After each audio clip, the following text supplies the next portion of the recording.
silver, bronze, and iron mixed with clay. These here were 4 different creatures that came out of the chaos of the ocean. These were 2 animals. And here in chapter 11 tonight, it really is just a spoken, there's not an image given so much as a spoken communication that the angelic being gives to Daniel. But in each of these, there are other things kind of added on, if you know what I mean. So here, you come down to a rock which comes carved out of a mountain or a cliff, and this rock comes and smashes the idol representing the 4 different kingdoms into pieces in such a way that they become dust. Who is the rock? The rock is Christ. And Christ ultimately, in chapter 2, sets up his kingdom. A very similar thing happens in chapter 7. Here the 4 kingdoms are mentioned, and then we come down and there is a glimmer of what is going to be the Antichrist. But then, at the end of chapter 7, Christ is set up to reign on earth with his people. In chapter 8, there is a foretaste of the Antichrist. And who can remember his name? 173 to 165 BC. Very good, very good. So Antiochus Epiphanes, something like that, the 4th. And twice, again in chapter 11, Antiochus Epiphanes is mentioned, or at least is revealed as somebody who comes back in 165, 170 BC, and he desecrates the Jewish temple. He sacrifices pigs to the god Zeus. He bans the Jewish people from Sabbath, from sacrifice, and all of those things on pain of death. And he robs the temple of all its gold and so on. So he is something of a foretaste to the Antichrist, and here he is again. I'll just put Antiochus Epiphanes the 4th, you'll know what that means. In chapter 9, we have a prayer by Daniel, and then we're told of the coming Christ. And then at the end of that same chapter, as we went through last week, we have the 70 times 7s. Whoa, Doug, you're going to, where are we, Doug? You know. The 70 times 7s, as we looked at last week, break down into 3 different amounts. The 70 times 7s refer to years. 70 times 7 is 490 years. But in the vision that Daniel receives, that breaks down into 7 times 7, which is 49 years. And you might remember last week, that 49 years really takes into account the rebuilding of Jerusalem's walls and fortification. From the time Xerxes releases them to go back and build the city again in 445 BC. So about 49 years takes us to the end of the writing of the Old Testament. Then we come to a period of what we call silence, the 400 years between the end of the Old Testament and the coming of Christ. But you remember that if you take the 7 times 7 and the 62 times 7, we end up with 483 years. And from 445 BC through taking 483 years, you end up with almost the exact day that Jesus enters Jerusalem as the Messiah, as the King. and people are calling out, Hosanna, blessed is he who comes in the name of the Lord. They're laying down palm branches in front of him, and 4 days later he goes to the cross. And so again, the 70 times 7, 69 weeks are accounted for by the time Jesus is on the cross, or just before Jesus goes to the cross. Then you have the crucifixion, the resurrection. In AD 70, you have the smashing of Jerusalem and the temple. And there's 1 week that we're still waiting on. The week that we're still waiting on is that time of the tribulation. Next week, I got an extra week. Next week, I'm going to kind of wrap things up by looking at a couple of other passages in the Scriptures, including Matthew 24, which is known as the Olivet Discourse, where Jesus speaks to some of his disciples about the end times.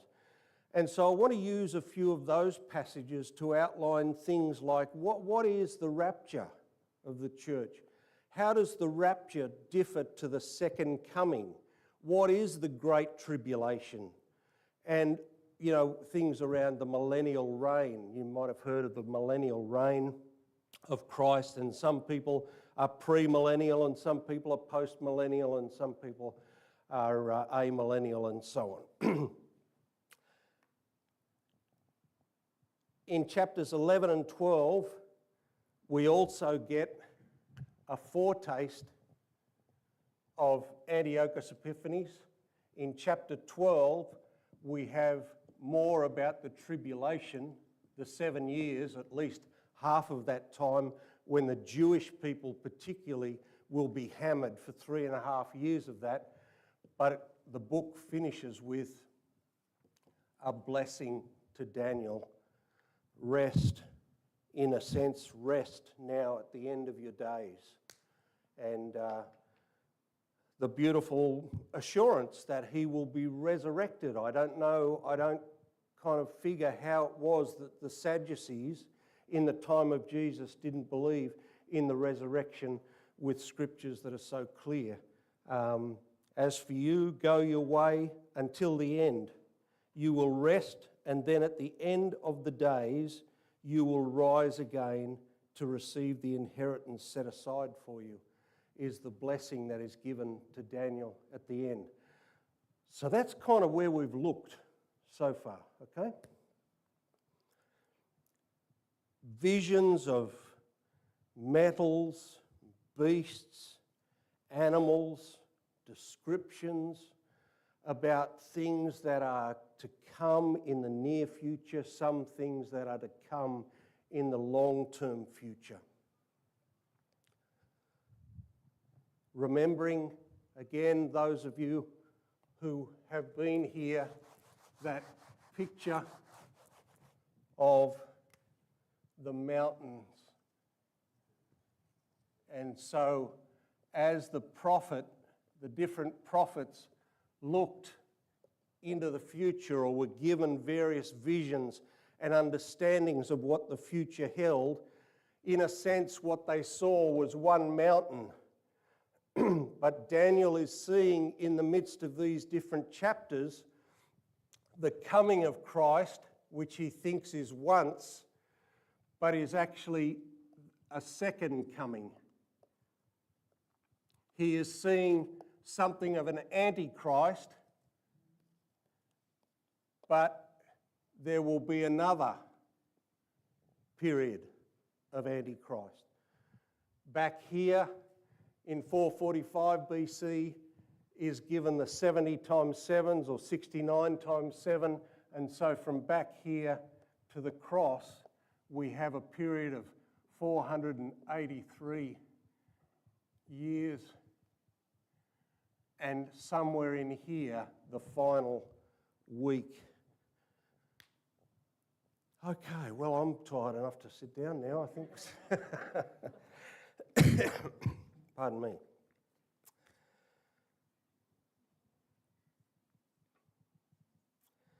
Chapters 10, 11 and 12 are all one situation. Between 7 and 8 8 and 9, 9 and 10 to 12 are some years between each chapter. But here, chapters 10, 11 and 12 are all one instance. And we can actually tell the date. In verse 4, Daniel says, on April the 23rd, he doesn't state the year, but we know the year to be 536 BC. The 23rd of April, 536 BC. These chapters incorporated a vision that Daniel has of, I believe, the pre-incarnate Christ and other angelic beings. Then in chapter 11, there is a breakdown, particularly again, of Persia and Greece in great detail. In fact, I have here a 7-page kind of précis, verse by verse, of how these things in chapter 11 actually worked out in real history, if anyone's interested to read that. And so we have this beautiful account showing us the historical narrative of Persia, but mainly of Greece, and the 4 kingdoms that it broke off into, the north and the south, the Seleucids and the Ptolemies, and how they warred together, particularly with Israel right in the midst of their 2 kingdoms. In chapter 12, we go back to those angelic beings and get some insight again into what will happen, not just in the future in relation to kingdoms like Persia and Greece, but into the far future, that second mountain that we've talked about a few times. While it's clear from the text that this is a vision, it is no doubt something that really affected Daniel. In fact, 3 times Daniel faints, or Daniel finds himself unable to find his feet, or he's unable to speak. And 3 times an angelic being has to come and assist him, both to his feet, help him to get a voice, and then to strengthen him. Unlike previous visions, there is no imagery, as I said, no animals, no beasts, no creatures, but the angels are simply giving a verbal account of what will happen. So chapter 10 and verse 1, in the 3rd year of King Cyrus of Persia, Daniel, also known as Belshazzar, had another vision. He understood that the vision concerned events certain to happen in the future, times of war and great hardship.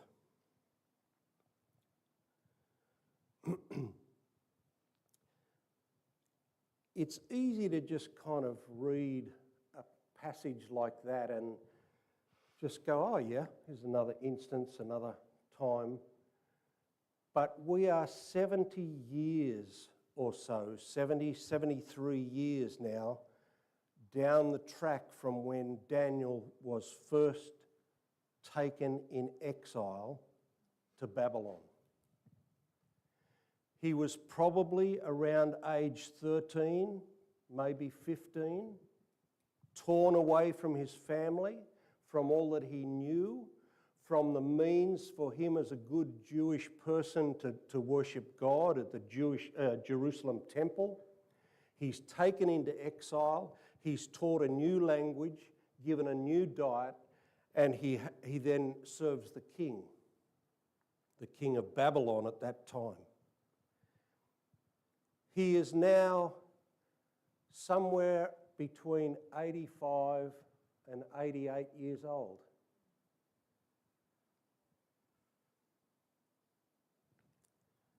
He had probably been tempted by everything known to man down through those years. Remembering, he's gone before kings and he's relayed not only their dreams, but he's told the kings what those dreams mean, and they have just been overwhelmed by that and would have been willing to give him anything. He could have had position, gold, women, every imaginable testing must have come past Daniel. And yet here he is in his old age, still faithful to God. Isn't that a wow? I love the relationships that I have with Christians that I know who have walked with Jesus for years, decades, and stayed faithful. Notice that I've said faithful, not religious. Because people can kind of do religion, go to church and do the prayers and do the communion, and you can do stuff. You can even be a good person. But having a vital faith relationship with God is what we're after, what we need. And here, Daniel, through all that we've seen, is a praying person, a person who connects himself with God.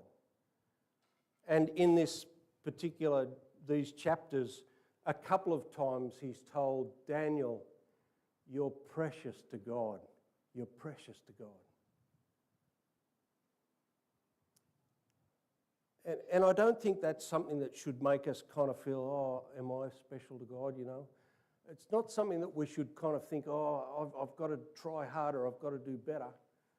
No, because of Jesus, we are special to God, but hold to faith.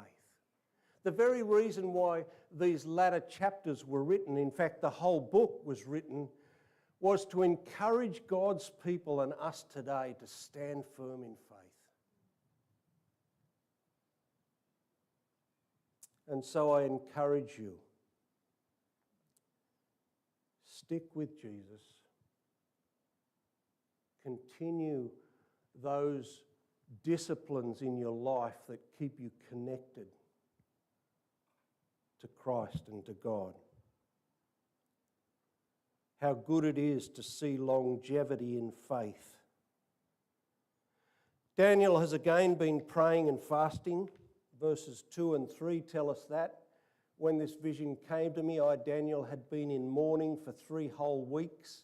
Mourning, not sunrise, but mourning. He's been weeping and deeply moved over things to do with his people and so on. All that time I had eaten no rich food, no meat or wine crossed my lips, and I used no fragrant lotions until those 3 weeks had passed. And so here he is.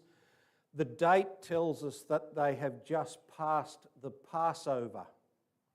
The Passover meal, or the Passover time, was a time where they remembered their release out of Egypt, and it also included the Feast of Weeks, or the time where they would often camp out. And so part of this might have been that. It may well have been that he's heard of the hardship that Zerubbabel and those who have returned to Jerusalem are going through.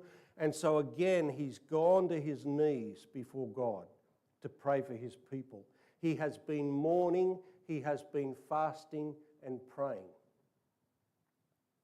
Verses 4 to 9 then go on to tell us about a particular vision that he has of somebody who comes to visit. And as you can see up here, I didn't put it under 10.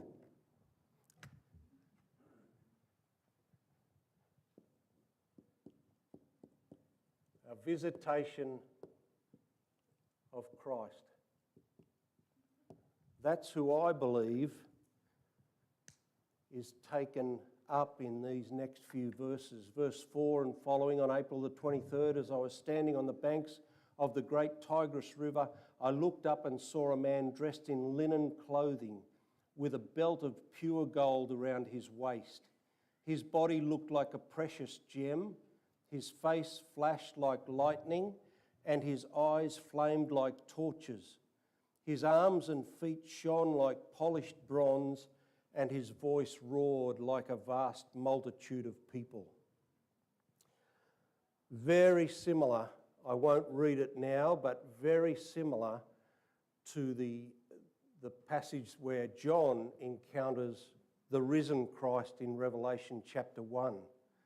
Similar metals are described, or polished metals, white as wool, a radiance, flaming eyes, all of those things are a part of John's vision as well. And so I believe that here the pre-incarnate Christ has come. Now there are many different views here. Some say, no, this is an angelic being. Others say it's Christ. Some say it's Christ through the whole of the chapter. I believe that from verse 10 onwards, a different angelic being starts to communicate with Daniel. So if you believe something different, that's absolutely okay. I say the pre-incarnate Christ because the incarnation as we know it as Christians, was when Jesus came from the heavenlies and he took on flesh.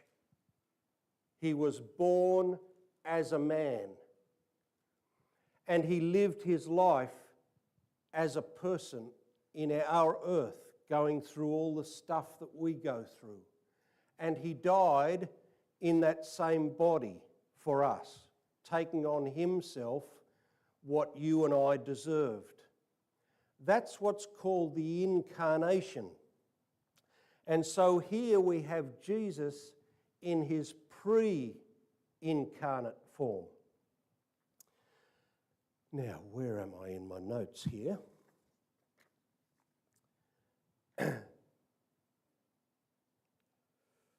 Some don't believe this is Jesus, simply because a little bit further on down, there's an indication that this angelic being has been hindered from coming for 21 days by the prince of Persia, a spirit.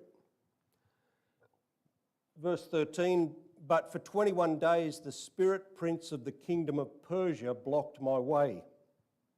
Then Michael, one of the archangels, came and helped me, and I left him there with the spirit prince of the kingdom of Persia. Now I am here to explain what will happen to your people in the future. And then further over in verse 20, do you know why I've come? Soon I must return to fight against the spirit prince of the kingdom of Persia, and after that the spirit prince of the kingdom of Greece will come. Meanwhile, I will tell you what is written in the book of truth, and so on. So there's this indication that he has come, but he's been hindered for 21 days in warfare at a spiritual level, and after this has taken place, he's going back to do that again. How could that be Christ? Hence the reason why I say I believe that the vision that we have here is of Christ, but from verse 10, just then a hand touched me and lifted me, still trembling, to my hands and knees. At that point, a different angelic being takes over. I could tell you more. Over in chapter 12, there's an indication that the one who is communicating to Daniel is different again to the one in linen who is then standing above the river. Stay with me. You've heard this a second time, haven't you? So here I go. Why is it important whether this is Jesus, pre-incarnate Christ or not? Here's why I believe it's important. One, here you have deity And that must have encouraged Daniel incredibly. Yes, he's overawed. In fact, it says right at the end there of when he first encounters the man in linen, "My strength left me, my face grew deathly pale, and I felt very weak. Then I heard the man speak, and when I heard the sound of his voice, I fainted and lay there with my face to the ground." Can you imagine? 85, 88 years of age and seeing deity. And yes, overawed, but what an amazing thing that when he is then encouraged, "Daniel, you are precious to God." Yeah, so precious that God in Christ would come and visit him. Secondly, though, I think it also is important because it shows to Daniel how important these visions are and how important what is relayed to him about the future is. 3 times Daniel needs assistance, as we said. Yes, his age, the awe in which he finds himself, fatigue after the prayer and 3 weeks of little food. But in all of this, there is an absolute gentleness by the angelic being as he deals with Daniel, lifts him up, gives him a voice, strengthens him. And that reminded me that there have been times in my life where God has prepared my faith for hard news. That God has prepared me in some ways in a readiness to receive hard news. And He'll do that for you. He will do that for you. I love these kind of passages in the Scriptures. I know that for some of you, chapters 7 to 12 have just been, oh my goodness, is this in the Bible? But I'm amazed as I read some of these sort of parts in the Bible because it's like a curtain is pulled back. We have our reality of flesh and blood and chairs and carpets and lights and things. But as your curtain is pulled back, so there's a different reality altogether. A spiritual reality that is deep and rich. And so, as the curtain is pulled back, we notice that there are wars going on at a spiritual level. It's almost like we understand little old beaten up Israel is here and big old Persia is here, but in God's economy it is very different. Michael, an archangel, stands as a protector for little old beaten up Israel and fights against the spirit being of Persia.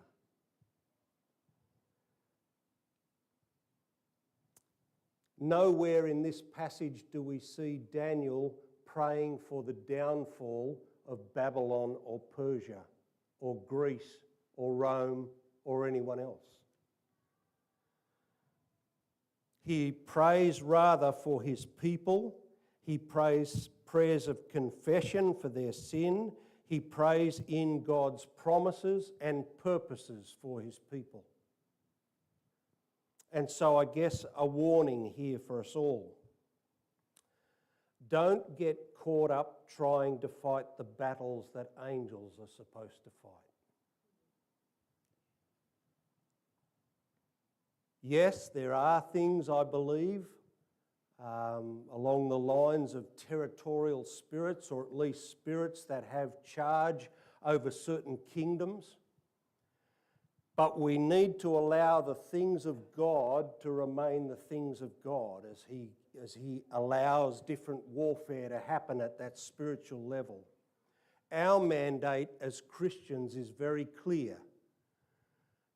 Go, Make disciples of all nations, baptizing them in the name of the Father, Son, and Holy Spirit, teaching them to obey everything I've commanded you, and remember, I'll be with you always. Jesus didn't say to his disciples, go make disciples, but before you do, make sure you pray down the spiritual stuff. No. We need to remember what is that of God and what we are called to do in our mandate and mission. Don't get caught up in spiritual warfare that will only damage you. Well, chapter 11 then picks up Persia and Greece again and covers the years from 529 BC to 165 BC, culminating in Antiochus Epiphanes IV, who set himself up literally as God in the temple and is in that sense a forerunner or a foretaste of the Antichrist who will come in the last days. Incidentally, they were not in the last days here, but we have been in the last days since Jesus rose from the grave. So you can hear people talk about the last days. Well, we're in it. It's just whether we are in the last of the last days. The reality is that for 2,000 years we have been in the last days. What good, though, are all these past historical happenings to us? Well, Steve kind of answered it a bit last week. They tell us that these things have occurred in history as predicted. The fact that we have such detail in a number of these chapters about what sits in the future, those things that have already occurred, we can know that the things that have occurred, because they were predicted, therefore the things that are yet to come will happen. So we know that what has happened in the past that was predicted gives us encouragement to know that what is still ahead is going to happen. And in many ways, we need to live our Christian lives in that light as well, as we remember back to how God has faithfully helped us in the past, so that as we look to the future, we can claim the way He's taken care of us in the past. As I think of finance and sickness and grief and all those other things that have been a part of my life, and how God has helped me, His promises have steadied me, financial issues have eventually been sorted out, all the ways that He's been faithful in my past allows me to look at the future with great hope.